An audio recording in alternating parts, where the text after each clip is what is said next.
There we go. Just want to start with Taylor Hall's return here. Does it make it a little that they played them on Saturday as opposed to if this is his first time they saw? Good question. I don't know the answer to that.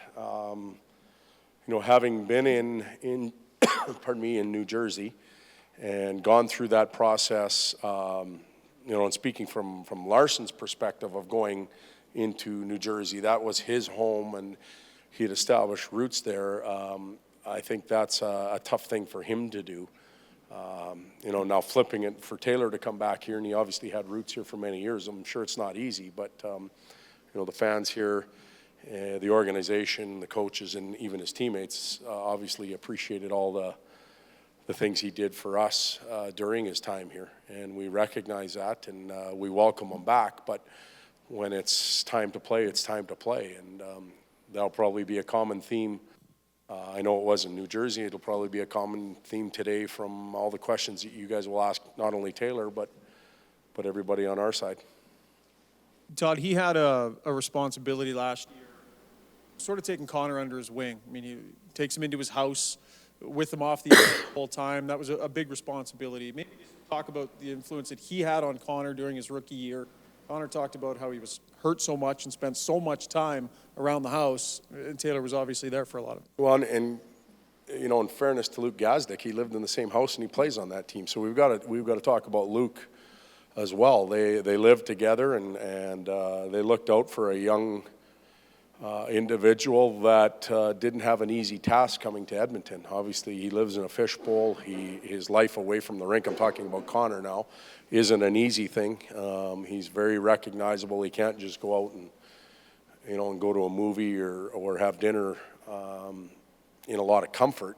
And both Luke and Taylor took care of him, and I thought they were both really good influences on him. And hats off to them. They showed leadership skills. Todd, I was talking to Jordan Eberle. Saw Bodker get 3 last night. Maybe he figures that, okay, struggling. Maybe it's time he could maybe get a hat. Good for him. Just to get out of this. I mean, he says he's getting chances, but he's not getting very many shots. I'm looking at his shot totals. Are you seeing the same thing he's seeing, or what are you seeing? No, I am seeing the same thing. I think he's been more aggressive and more assertive the last 3 or 4 games, taking the puck to the net a little bit more, breakaway opportunity in Ottawa. We haven't had as many power play chances, which creates a lot of opportunity for offensive players. Haven't had near as many lately. And, I can't beat around the bush. Jordan Eberle has to produce for our team to have success moving forward. When you're not scoring, you have to be doing a number of other things, but we can only talk about that for so long. Eventually, you have to produce. You have to score goals. You have to find a way to get the puck in the net. And, I'm sure he's thinking probably like we are. If you get the first, then the rest will come. And the first isn't going to be pretty. Can guarantee you that. Todd, you coached against the Oilers for a long time when their defense was fairly weak. Coached them last year, and everyone was of the same mind, had to improve at the blue line. How much of the success you're having this year is directly due to the fact that this blue line was shored up? You got more NHL defensemen back there. Well, I think a lot has to do with that. It began, you can even look further back, it began in between the pipes with Cam coming in, and that makes the blue line better. Then you look at the personnel that was brought in to play on a nightly basis, and that's improved dramatically. Just skill level and IQ and pace and size and all those different areas has improved a lot. We're beginning, for the most part, to understand how to play. We're not perfect, but we're playing better as a group defensively. That's where the forwards come into the play. But the way I look at it is, if we were in this situation, with injuries and illness last year, we would have been in a lot of trouble. We would have been very deep into our organization. This year, with Darnell and a few others being out at different times, we've been able to stay afloat, and that just means we're a little bit better and a little deeper on that back end. Todd, what's the rationale, Khaira coming up, Lander going down, and any resolution with the backup goaltender? Pace, speed. We're looking for I thought last night that the pace that San Jose played with throughout their lineup, especially early in the game, was better than ours.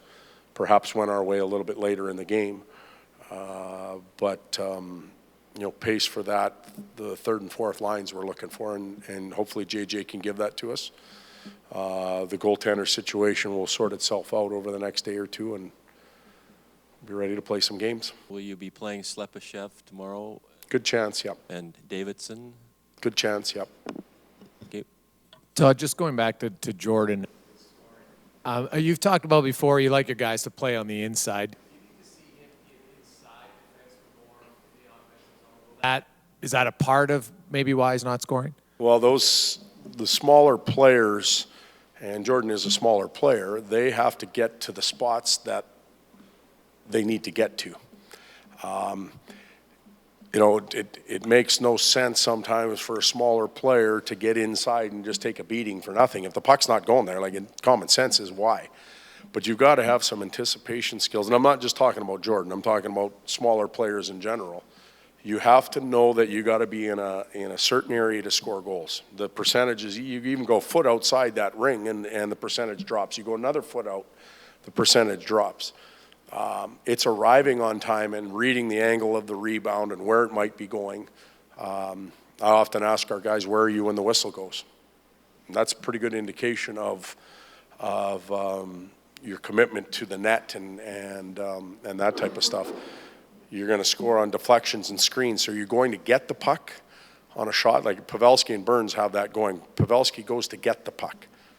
As Burnsy's shooting it, Pavelski's going to get it. Some players wait for it to come to them, and it doesn't work that way. Go get the puck. And I'm off on a tangent.